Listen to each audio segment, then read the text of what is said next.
வணக்கம் நண்பர்களே.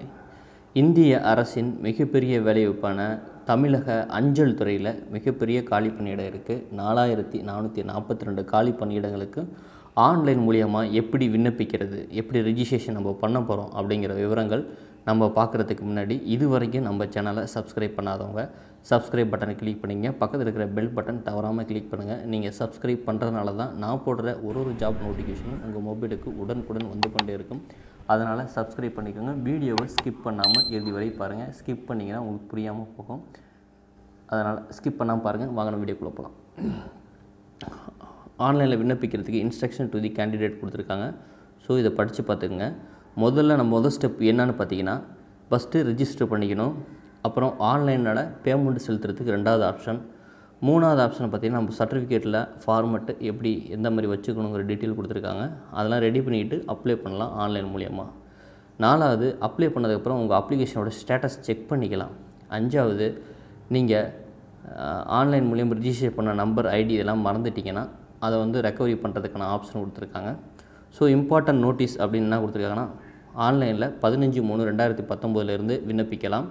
15/4/2019 வரைக்கும் விண்ணப்பிக்கலாம். நீங்கள் ரொம்ப டைம் எடுத்துக்காதீங்க, விரைவில் அப்ளை பண்ணுங்கள். லாஸ்ட்டு நாளில் உங்களுக்கு நிறைய பேர் அப்ளை பண்ணிங்கன்னா சிஸ்டம் ஹேங் ஆகிறதுக்கு வாய்ப்புகள் அதிகம். அதனால் இயர்லி அப்ளை பண்ணுங்கள். ஹெல்ப் நம்பர் கொடுத்துருக்காங்க. ஏதாவது டவுட்னா அவங்களை இங்கே கான்டாக்ட் பண்ணிக்கலாம். இப்போ நம்ம எப்படி விண்ணப்பிக்க போகிறோம் அப்படிங்கிறது பார்ப்போம். ஃபஸ்ட்டு இங்கே பார்த்தீங்கன்னா, ஸ்டெப் டு அப்ளைன்றது பார்த்தீங்களா, ரிஜிஸ்டர் ஹியரை கிளிக் பண்ணியாச்சு.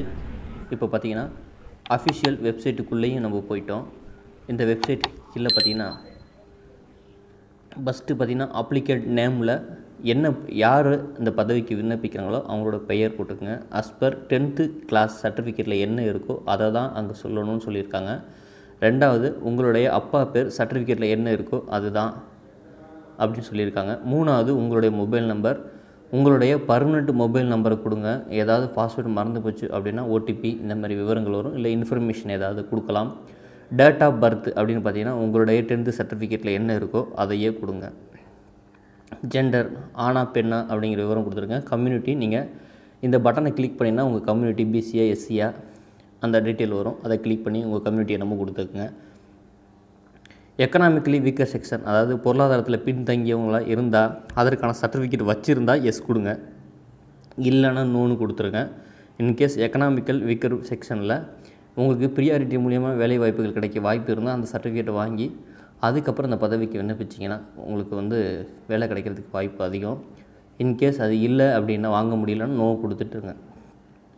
அது ஃபிசிக்கலி ஹேண்டிகேப்டாக நீங்கள் ஊனமுற்றவராக இருந்தால் செலக்ட் இஃப் எஸ் ஆமான்னு சொல்லி செலக்ட் பண்ணுங்கள். ஸோ அது கேட்டகரியில் அதோட டீட்டெயில் கொடுத்துருக்காங்க.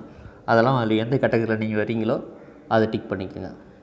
அடுத்து பார்த்தீங்கன்னா, circle in which 10th class pass, எப்போ நீங்கள் பாஸ் பண்ணீங்க அப்படின்னு, என்ன போர்டு பாஸ் பண்ணப்போ நீங்கள் ஸ்டேட் போர்டு அப்படின்னா ஸ்டேட் போர்டு கிளிக் பண்ணிக்கோங்க. இயர் ஆஃப் பாஸிங், எந்த வருடம் பாஸ் பண்ணீங்க, சர்டிஃபிகேட் உங்களுடைய நம்பரு. அப்புறம் இங்கே பார்த்தீங்கன்னா 10th கிளாஸோட சர்டிஃபிகேட் நம்பர் கொடுத்ததுக்கப்புறம் பார்த்தீங்கன்னா கேப்சான்னு இங்கே கொடுத்துருக்காங்க. ஸோ இந்த கேப்சா பார்த்தீங்கன்னா இங்கே என்ன இருக்கோ அதையே இங்கே டைப் பண்ணுங்கள். உங்கள் ஸ்க்ரீனில் என்ன வருதோ அதை கிளிக் பண்ணுங்கள். இதே கொடுத்துடாதீங்க. இன்கேஸ் இதில் கொடுத்துருக்க எழுத்து உங்களுக்கு புரியலைன்னா இந்த ப்ளூ பட்டனை கிளிக் பண்ணிங்கன்னா இந்த எழுத்து மாறிடும். அப்பொழுதுக்கு என்ன நம்பர் இருக்கோ அந்த நம்பர் கொடுங்க. அப்புறம் இதை லாஸ்ட்டில் இந்த tick enable, have studied and understood, இதை டிக் பண்ணிவிட்டு சப்மிட் டீட்டெயில் கொடுத்துருங்க. உங்களது ஐடி ரெஜிஸ்டர் ஆயிரும். இதுதான். இதுக்கப்புறம் ரெண்டாவது பார்ட் எப்படி அப்ளை பண்ணுறதுங்கிற விவரம் அடுத்த வீடியோ பதிவில் நாம் சந்திப்போம்.